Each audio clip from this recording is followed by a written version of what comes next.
You're tuning in to the Black Hollywood Live Network, featuring news, interviews, and commentary on all things Black Hollywood. Hollywood redefined. From Los Angeles, California, presented by Maria Menounos and streaming live thanks to Akamai Technologies. This is Black Hollywood Live. Justice is served. Featuring the week's roundup and commentary on legal news. Black Hollywood Live.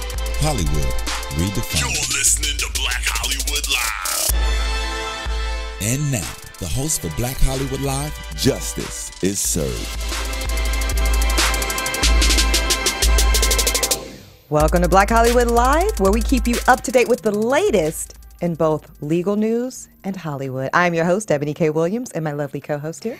I am Mari Fagel, and let's get right to it with our case of the week, because this is something that we have been wanting to talk about the last couple of weeks on the show, but we've had so much other legal news. Justin Bieber has rocked our headlines and will continue to this week. Yes. Oh, and one quick update too, Mari. Remember last week we had attorney Chris Chestnut on with the case of Jonathan Farrell, the 24-year-old gunned down by a Charlotte Mecklenburg County police officer. On the second indictment, that officer was indeed indicted. So I just wanted to update our viewers. That officer has been indicted for involuntary manslaughter, and we will keep you up to date as that trial moves forward. Yeah, we'll definitely keep our viewers up to date. Randall Carrick, as you said, will be heading to trial. So you can check out on HuffingtonPost.com. I wrote a blog about it now that he actually has been indicted, and it'll definitely be an interesting trial to see how it unfolds, especially how that dash cam video will play a role in it. Now, getting back to our case of the week this week, I read a fascinating op-ed in the New York Times a couple weeks ago about a case that the New Jersey State Supreme Court will soon be hearing. And this is an issue that isn't limited to that state. This is something that has been popping up in criminal courtrooms across the nation. And it's whether rap lyrics that people write should be admitted as evidence in their criminal trials when they're facing trials for attempted murder in this case or in other cases. And I thought it was a fascinating article because in my mind, when I read this, rap lyrics being admitted and having a jury listen to them can be highly prejudicial. I want to read the story of the one case this op-ed talked about and get your opinion on it, Emily. Sure. In 2008, a man named Vontae Skinner was on trial for attempted murder, and there was very little evidence tying him to the attempted murder. A lot of the witnesses had changed their stories over and over, yet one big piece of evidence that in the jury's mind played a big role was 13 pages of rap lyrics that Mr. Skinner had written that were found in his car that the prosecutors read aloud page by page to the jury. He was convicted of attempted murder, and then it went to the appellate court, who reversed the conviction because they said the rap lyrics were highly prejudicial. Right. These lyrics were written before the crime took place, and now it's headed to the state Supreme Court to decide his issue specifically of whether his conviction should indeed be reversed, and as a whole, whether rap lyrics should be admissible in trial. Wow. I mean, it's certainly something to think about. So you used a term there, you talked about prejudicial effect. And I think it's important to realize that that's ultimately a judge's benchmark when deciding the admissibility of any evidence, is you weigh the prejudicial effect, meaning how it might persuade the jurors, versus its probative value. Probative value meaning the likelihood it is to indeed be able to prove something, to prove in fact that, in this case, the defendant was involved in this attempted murder. Now, I agree with you on this, Mari. I do think there's no way to unbalance the very severe prejudicial effect that obviously would happen when you read 13 pages, as you pointed out, of violent lyrics like that, lyrical content like that to a jury, because you're indeed presenting evidence of just that this man is angry, that this man is violent, that he might have a propensity for violence. And we know constitutionally that type of prejudicial suggestion has to be greatly outweighed with, it must directly be able to prove something to get that type of evidence in. And I just don't think they had that here. There was nothing about these lyrics that, like you said, they predated the crime. What about it makes you be able to confidently know it was biographical in nature? That's what's crazy to me. Yeah, that it was autobiographical. Oh, that yes, autobiographical. Yes. Because they talk about this in the article. No one thinks that Johnny Cash shot a man in Reno. No one thinks that Bret Easton Ellis actually committed the gruesome murders that he wrote about in American Psycho. Sure. And also rap lyrics in specific, prejudicial means that a jury could hear something and kind of make a generalization. Make a character judgment.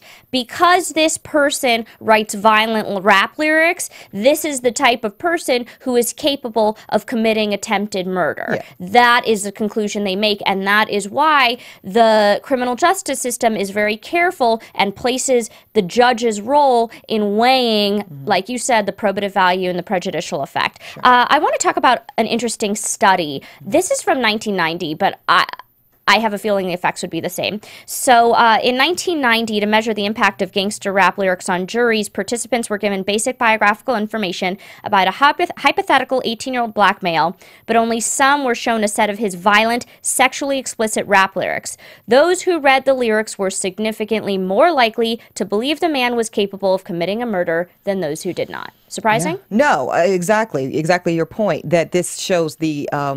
in numbers, we're seeing data to support exactly how it's not probative, but how prejudicial these lyrics can be, how greatly they can influence the mindset of jurors. Now, to kind of broaden the scope on this thing and take it out of just a strictly legal context, I do say that this is why I do think we as the Black community need to be at least aware. You know, I'm not advocating not to write these types of gangster rap lyrics or not to make videos or movies or things that depict violence if that's the reality of some of these communities.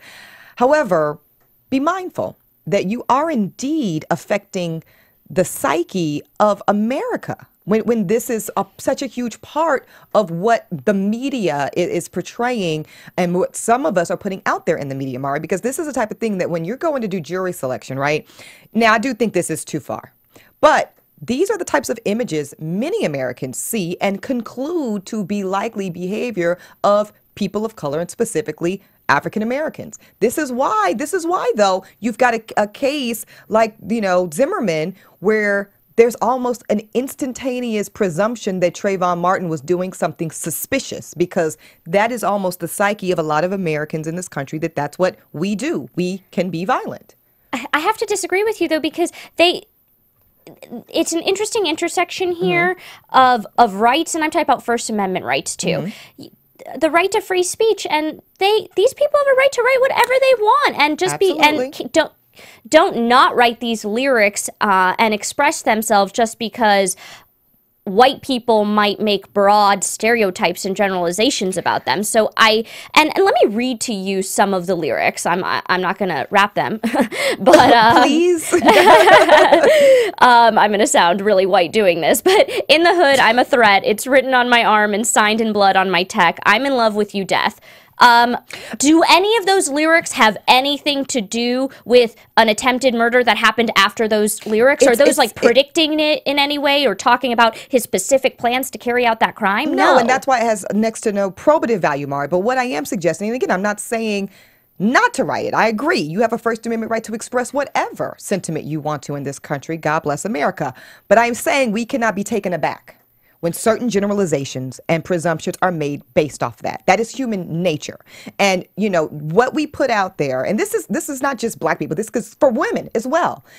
There's no uniform for rape. However, when we continually put out and endorse media images of hypersexualization and lower, I would say we have sometimes collectively lowered a standard for the respect that we collectively as women have and should take back in this country, this is where we see this deterioration. I'm simply saying it's a slippery slope. But that's why the court system is very aware of these stereotypes. Yes. And that's why, for instance, in rape cases, there are very specific rules about what can and cannot be entered into evidence. Nothing about the alleged rape victims' prior sexual history can be admitted, with very few exceptions, for these exact reasons. Nothing can be admitted of whether she was wearing a low-cut dress, whether she had danced provocatively with men in the past, because people make those generalizations. So it's shocking to me that whether someone writes violent rap lyrics was indeed admitted, because people do make these broad generalizations. And here's the distinction, right, Mari? This is a guy that no one knows. This guy is not a household name. No one knows him. And so, but for the prosecutors reading those 13 pages, the jurors would have no knowledge of that.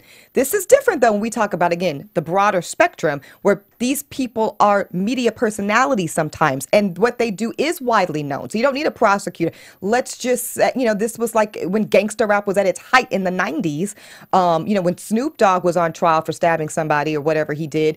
You didn't need a prosecutor to read those lyrics to a juror. All those jurors already knew the things that this man was talking about. And it's no different than in the rape case. Yes, rape shield laws to protect what you just spoke about. But I don't know, let's say somebody that's hypersexualized in the media, Rihanna or Miley Cyrus or something like that was raped. You don't need to go into her specific sexual past when there's already a general perception of her hypersexuality. But I'm just saying lyrics can be such an expression, not necessarily of what you want to do yourself. So I'm thinking about Robin Thicke, and a lot of people say that Blurred Lines kind of has overtones of rape and lack of consent. If he were on trial for, God forbid, carrying out an act like that, would him writing that song be evidence of that? No, it's not probative. I'm making a separate argument. You hear what I'm saying, Lamar? I'm not saying legally 1,000% you are correct. I'm saying if we look at this on a societal level, if we look at this generally speaking in terms of how we all of us put ourselves out here on social media even, right? And then the greater media platforms that we have in mainstream media, just don't be taken aback, surprised, or alarmed when people do draw conclusions. That's all I'm saying. Yeah. Well, obviously, this is an issue beyond Vontae Skinner's case because the American Civil Liberties Union of New Jersey found that in 18 cases in which various courts considered the admissibility of rap as evidence, the lyrics were allowed in nearly 80% of those cases. And that's wrong. Yeah, it is wrong. Yeah. And Mr. Skinner is now facing 30 years in prison. He was sentenced to 30 years, so he's waiting, obviously, for the results of the appeal to the state Supreme Court. But I thought this was something that you and I needed to discuss on this show because I don't think this is limited to New Jersey. I don't think this is limited to Mr. Skinner's case. And I think it's an interesting intersection of how prosecutors' rights and the First Amendment rights of these people to express themselves kind of coexist. But I blame the judge here, though, Mari. You know what I'm saying? I blame the judge in all these cases because they're the ones charged with weighing that issue of probative value versus prejudicial effect. And I don't see how a judge would reasonably conclude there's enough specific, unless in the lyrics it contain names, dates, times, location. You have to be so specific to justify the prejudicial effect that's going on here. And it was written before, so unless the lyrics, which I read through them, had very specific details of a plan to commit the murder in the exact way that it was then carried out, then how is it relevant? And in my mind, what's even worse than reading the lyrics was reading 13 pages of the lyrics. Maybe, a small portion, the judge could think in his mind, you know what, I think this small portion is relevant. But 13 pages, to me, that just leads a jury to make the conclusion of, oh, this guy can write these kind of violent lyrics. This must be the type of person who could carry out an attempted murder. Absolutely. And that's what I'm saying. Like, to me, that judge showed no real discipline in his ability to weigh those things and properly serve as the standard holder for what's admissible and what's not. And that's really what we need our bench to do. I don't advocate judicial activism, but you're there to do a job, not just make sure, the courtroom is okay. You're there to actually make some really tough calls when it comes to the evidence, the witnesses and things of that nature. So interesting. All right. Well, we're going to move on. Well, I guess we'll stay tuned to see what the State Supreme Court of New Jersey actually does with this verdict. By the way, just real fast, the This Week crew from here at Black Hollywood Live, they covered this story and they did a poll. I forget the results of the poll. But definitely That's check helpful, out. Phil. Thank you. I know. Phil, if you wanna want to say- pull it up by the end of the show, then we can share it, or we can direct everyone to go online to I believe it was blackhollywoodlive.com. six weeks ago they did this story. Okay. Is it? Interesting. Yeah, 6 weeks ago around that time. Yeah, that's interesting. Yeah, and again, I don't want to sound like the staunchy conservative here, but I am saying with the freedom of the First Amendment right does also become a responsibility, Mari. That's all I'm saying. And maybe Question. Yes. So in that regard, the lyrics that, let's say, Public Enemy writes versus, Exactly. let's say, I don't know, there's a kid named Lil Maniac. or Trust me, his Flow Rider. You know what I'm saying? Something like bubblegum silliness. Yeah. Yeah, I think there's a huge difference. There's a huge difference. Yeah, but everyone has a right to write whatever lyrics and express themselves without thinking of how is this going to impact, other races' view of my race as a whole. Oh, I disagree, actually. No, but that's not on your shoulders to have an individual responsibility of, I need to not, live my life in a certain way because I don't want people to make generalizations about white people as a whole. Well, I don't. Amari, that's not right. That's not your reality. And with all due respect, I do think you're speaking a little bit from a point of privilege. It's a really nice thing when you don't have to feel that responsibility. I agree with you. And I'm not saying that people should in any community.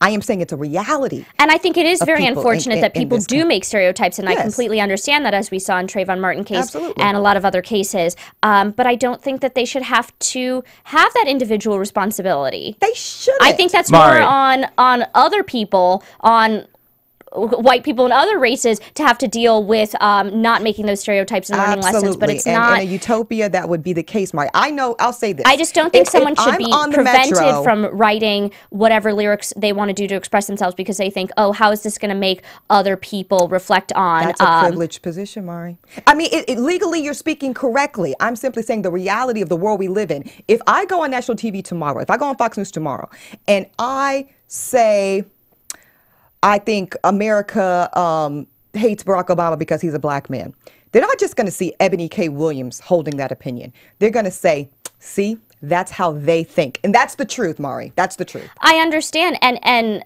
I am happy that you see that responsibility and want to take on that responsibility. But that's not everyone's job to do that. I don't want to. I wish to goodness I could but speak individually. I just recognize that that's the reality.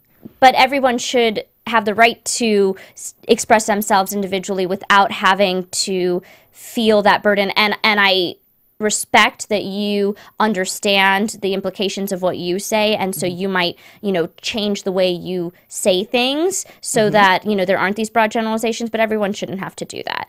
No one should have to be clear. I'm not advocating that this should be this way. I'm simply acknowledging the fact that it is this way, and until such time and place that we've moved past it, and I'm talking about all of us, because we all do it. This is not just an attack on white America. We all do this. Until we all get to a place where we can see individuals as just that, individuals responsible for only what they say and put out into the world, then I just think it's something to be mindful of. That's all. Yeah. But we'll move on to the docket. Okay, so again, you did predict, I think accurately last week, Mara, that we'll be seeing more of Justin Bieber on this docket than even our friend Chris Brown this year. Bieber back in the news already, not even 1 week. Not even 1 week. And back in the news in 3 different states. In 3 different states. And 2 countries, mind you. Justin Bieber arriving in Toronto, his, I guess, home. Is he from Toronto? Yeah, I guess his hometown, right? Yeah. Yeah, okay. Hometown last week on Wednesday, facing charges of an assault that he put allegedly against a limo driver last month. His arrival, of course, caused pandemonium and things like this, because this is coming just off the heels of his last week arrest in Dade County, Miami for DUI. So and following the week before that of the egging incident and the search warrant to try to find the eggs, tying him to egging his neighbor's house. Right. So that's 3 different incidents. 3 different incidents. Now, we'll start with Toronto again. Allegedly here, he assaulted a limo driver. And I just want to have this personal anecdote. I get, whatever. So I've had the privilege of having been driven somewhere for the purposes of media appearances. And a driver was just telling me last night, Maury, how disrespectful a lot of these celebrities are, and how he's had to put big name celebrities, I'm talking about like the Princess of Pop, and I'll leave it there, out of his car because she was so belligerent and disrespectful, cursing him out, doing drugs in the car. And it's just awful. And it's really, really sad, the level of disrespect and discontent. I'm not, this Bieber's innocent of this till proven guilty, but I'm just not surprised at this allegation. Well, because first it was allegations that he was involved, but not necessarily one of the people who actually attacked the limo driver. But now there's evidence coming out that he was actually the one involved in it, not just sitting back and watching and not doing anything about it. Yes, it is unfortunate that celebrities are disrespectful of drivers, but I do think one key to keeping celebrities out of trouble is getting drivers. Yes. Listen to me. Listen to me, Lindsay Lohan. How many people can I name? Kevin Hart, even. Yeah. Get a driver. Yeah. If you can afford one and you know you're going to be partying, get a driver. And you want to know, I will probably never say this again, but listen to the sage advice of one Miley Cyrus, who went on Jay Leno last night and had some advice for Justin Bieber. She said, pay the people around you to get you to stop. Pay people around you. If you know you're going to be partying, build a nightclub in your house. That's what she said. Do it in your home. And I thought that she had some good advice. She's no angel, and she admits that she, toes that line. But she said you've never seen a mugshot of her. Yeah. Maybe it's because she's surrounding herself with people who, A, don't enable her, B, drive her, and C, keep her within her own home where she's not flying down the streets of Miami in a Lamborghini. And I'm not saying she's the best citizen, but it is advice that Justin Bieber should take. Yeah, I think that's reasonable advice. I'm surprised to hear it even coming from Miley. Okay, that's it. So that's the Toronto incident. We covered at length the DUI in Miami last week, which he has already signed a not guilty plea for. So he won't be back in Miami for arraignment. So his next step will be some type of pretrial motion, I'm sure. Fast forward to right here in LA. So we know that there was an investigation by the Los Angeles Police Department as to whether or not, to the extent rather, that Justin was involved in this egging incident, which allegedly caused $20,000 worth of damage to his neighbor's property. Looks like next week, Mari, we will know whether or not the LA District Attorney's Office will move forward with felony filings. Do you think they're going to come back and charge him with felony damage to property? I think if they have evidence to support it, but I have a question for you. Sure. Do you think if it wasn't Justin Bieber that they would even be going through the charades of trying to charge someone with a felony for egging a neighbor's house? I think in Calabasas, honestly, yeah. I think if you egg a mansion in Calabasas and they get an estimate of 20 grand, I think it could have been you or me. And yeah. And matter of fact, I don't even know if it would have taken this long, honestly. I think maybe because it's Justin, I think maybe his privilege is working in the reverse. And that's why they're making sure, because they know his counsel will be superior and all this other stuff. There's so much attention to this. So they're making sure if they indeed bring this charge that they do have, as you said, the evidence to factually support it. Because you know what this reminded me of when I saw that Justin Bieber was in trouble in very different incidents.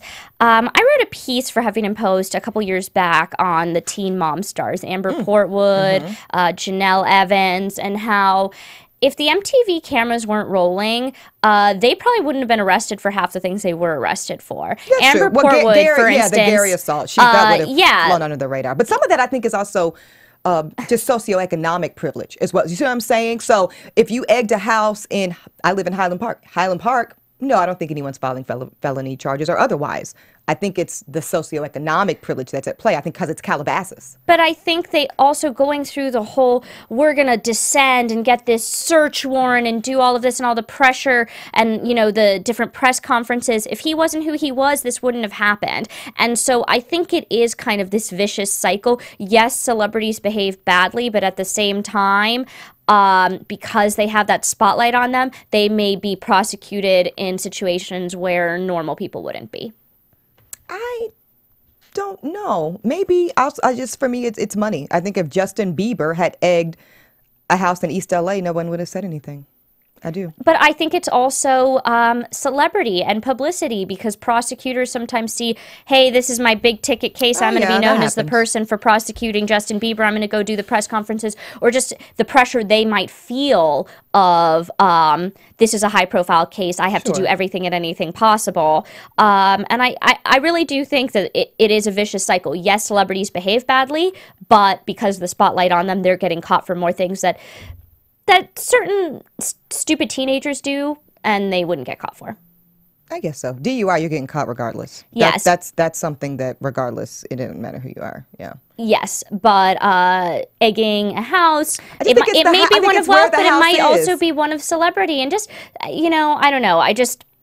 That's my view on that. But I don't know. Also, I want to ask your opinion. should Justin Bieber be deported? Because that was a petition that's gotten over 100,000 signatures on whitehouse.org. The White House is technically supposed to respond to any petition that gets over 100,000 signatures. And they will. They'll have to, because like you said, the spotlight's on him, so the president will actually have to take this under consideration.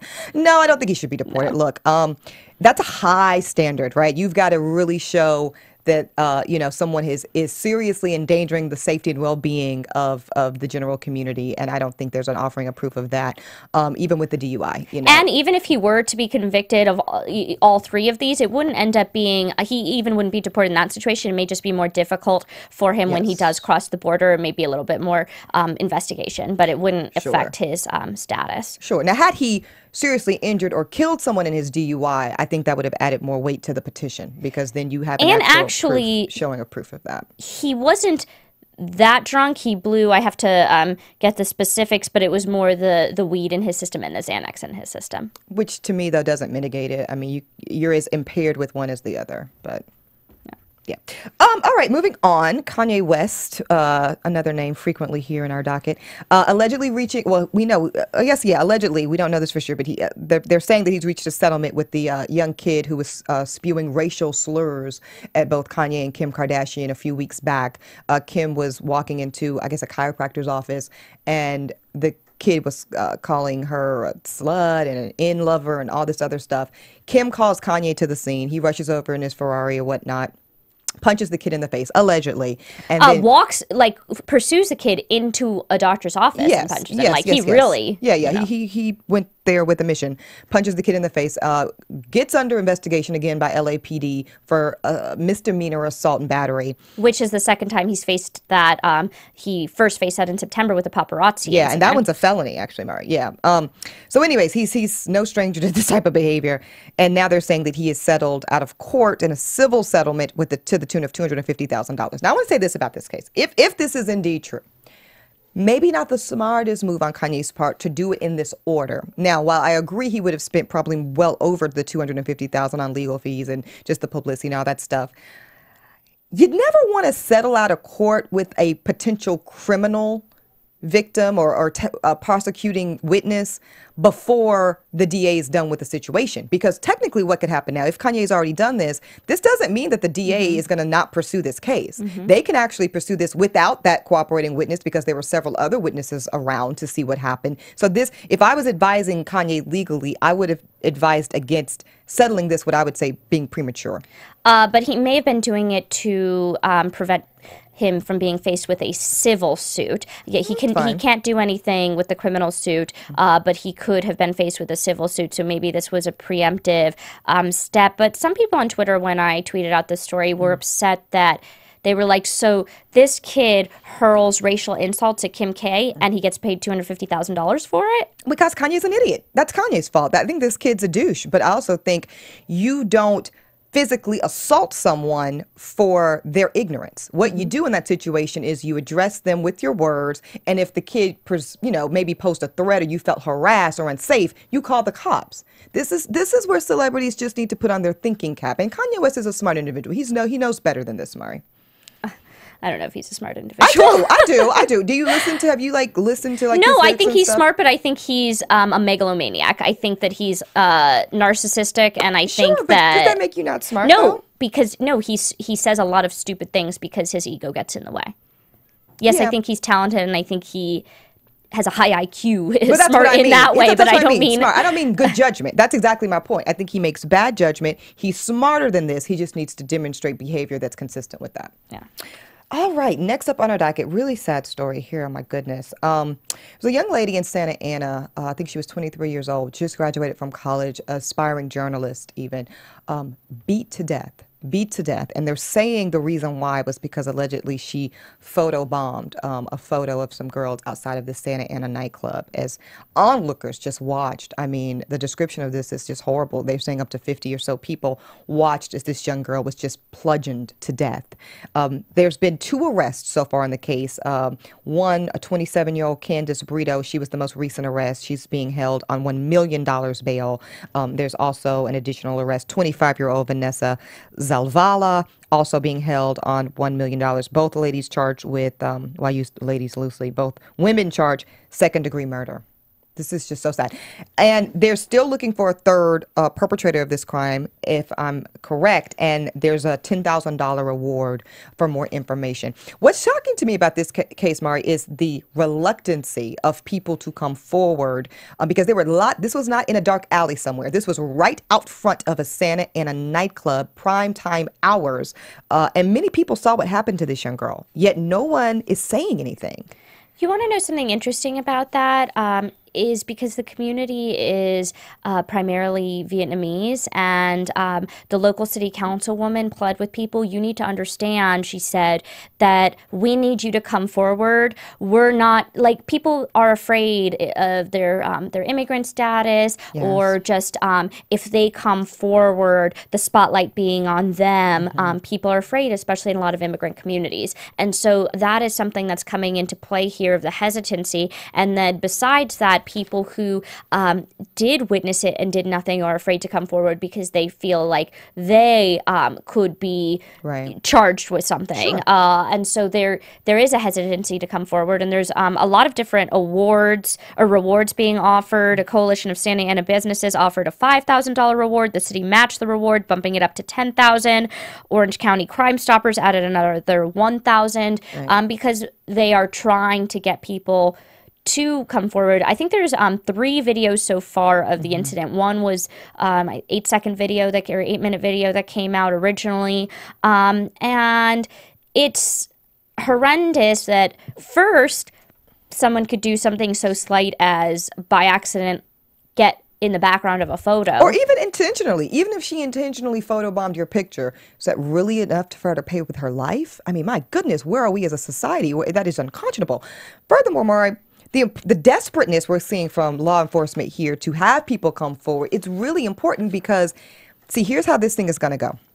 The 2 defense lawyers for the defendants in this case have already started mounting self-defense. You know, they've already come forward in the media and said, well, my client was knocked on the ground as well. Well, my client was involved to the extent that she was, you know, sustained injuries as well. So we already see them lining up the narrative to say it was a he said, she started, he started. This type of case, it will turn on the issue of who the aggressor was.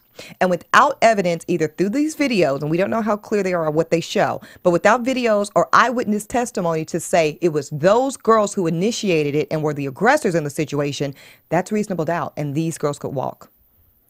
Yeah, and I think there definitely needs to be more than the 3 videos. These witnesses need to come forward to provide their testimony as the case develops. And I think it's just sad that it could rise to this level. And this is women we're dealing with, which to me was surprising. And maybe it might have been the fact that they're outside of a nightclub. Maybe some were inebriated as they're waiting in line to get in. But it is a really sad and tragic situation. You know, she was in a coma for several days before she actually died, that the injuries were this severe and that people didn't stop it. Yeah, and just to correlate it back to another story we touched on several weeks ago with Jahai McMath. Yes, this young lady was determined to be legally brain dead, and her family were the ones to decide to take her off. And I guess that's and also she was an organ donor. She was an organ donor, right? It's such an excruciating choice for the family to have to make as to when to cut off that support. So, you know, just a really tragic thing that happened there. And finally, I want to talk about one piece, again, in the New York Times. This was really interesting to me, and that's why, Ebony, we were talking before the show about how North Carolina already had something like this in place, but Orange County, now several other counties have something like this in place, a girls' court of sorts, where teenage girls who are brought in for prostitution, these courts, instead of treating them as the criminals in the situation, are treating them, I think rightfully so, as the victims, and are doing more than just punishing them. They are taking between the prosecutors, the defense, and the judge in these courts that are specialized to and equipped to handle these cases in particular, kind of take on a mentorship role and get these girls help and realize that they were kind of forced into this situation of sex trafficking on the streets, and get them into homes, get them the support they need to kind of get away from that situation. And I think it's a step in the right direction to treat them as victims and not as criminals, because a lot of times either their family sells them into these situations, or they're already, you know, some guy finds them and lures them and kind of promises them, you know, the money and things like that. And I think that the criminal justice system, it's not always black and white. Oh, you committed a crime, you're a criminal, especially in the situations of these teenage girls who are very vulnerable. I think that there needs to be a different approach, so I was happy to read this article. Oh, absolutely, yeah. I think this is what we would call an alternative court system in North Carolina, and it's still one here today. It needs to be more of this. You know, we have to remember the point of going to jail or prison or whatever is to rehabilitate, not just to punish. And this is by design to aid in that rehabilitation process. As you pointed out, Mar, there are other services going on here, whether that's counseling, mentoring, educational programs, letting these ladies know the ins and outs of the judicial system, things that are actually going to be useful tools for them to turn their life around and make different choices. Also in North Carolina, and actually they have this here in LA too. I was happy to find out, I reported on it at my radio show, Veterans Court. You know, we have to remember our veterans, this is not to excuse criminal behavior, but it is to say that these are men and women who have served this country and many times have to deal with severe post-traumatic stress, mental illness, drug addiction, many times stemming from their deployments, many times stemming from other experiences they've had in the armed forces or otherwise. And it is not soft on crime to consider other ways of dealing with people that come from special circumstances. Yeah, and there's also teen court. I know they have that here, and they have it in New York, where it's a jury of your peers of teens who kind of help decide. And I think that these alternative approaches, these innovative approaches, you really do see results because they track, they study these individuals and they track them. And I think it's a great thing, and we should continue to recognize it in different specialized circumstances. Yeah, and I think we should have many, many more of it. I mean, we have drug court in North Carolina. Because again, when you're dealing with an addict, that doesn't mean that he didn't, you know, commit the armed robbery. But what it does mean is if you treat the problem, perhaps you stop the likelihood of reoffense. Because what we don't want is a cycle of people coming in and in and in and in and out of these. Just if the point of jail is rehabilitation, let's work on that aspect as well. Yeah. Well, I thought that was a great article again. So that was Girls Court in the New York Times. And please let us know your opinions on all of these stories. I oftentimes read your tweets. I love to hear the input because a lot of times it's a differing view from my own. So please tweet me at Mari Fagel. And tweet me at Ebony, EBONI_K. Yeah, we've got to learn to form some opinions, Mari, I swear. And we will be back, not next week, but the following week. So thank you so much for joining us, and we'll see you in 2 weeks. Thank you all. From producers Maria Menounos, Kevin Undergaro, Phil Svitek, Dario Kristen, and the entire BHL staff, we would like to thank you for tuning in to the Black Hollywood Live Network. If you have questions or comments, tweet us at BHL Online or email us at info@blackhollywoodlive.com. For more exclusive content, visit blackhollywoodlive.com. This has been a presentation of the Black Hollywood Live Network. The views expressed here are those of the hosts only and do not necessarily reflect the views of BHL or its owners or principals.